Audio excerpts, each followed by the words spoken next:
I'm going to demonstrate how to use the nums only function in this workbook. This nums only function is only in this workbook, so you're not going to find it in other Excel workbooks. But what we're trying to do here is pull out all the characters from a cell so that we can use just the numbers to do a comparison.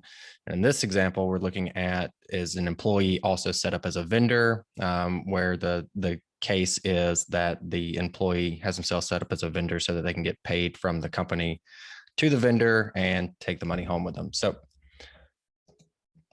here's our employee master file, has employee address, employee city, and zip code. And so we're going to use this nums only function, like I mentioned.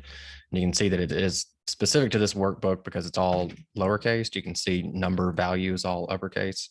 But we did it lowercase just so you kind of know that it's only in this workbook.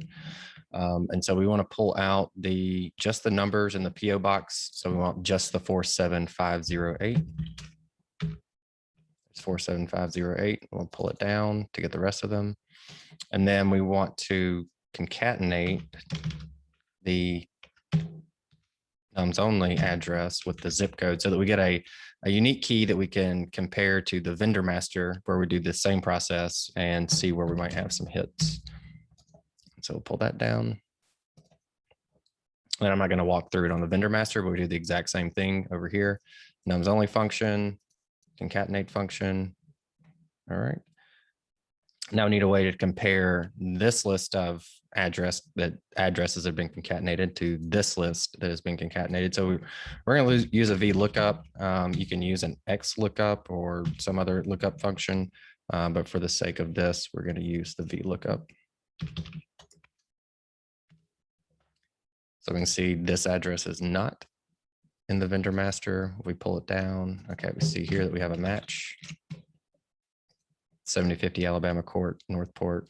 So we'll come over here just to double check to make sure, because you'll get false positives sometimes. You might have the same zip code, and this might be 7050 Ashland Street or something like that. So that's obviously a false positive. So it's 7050 Alabama Court, Northport.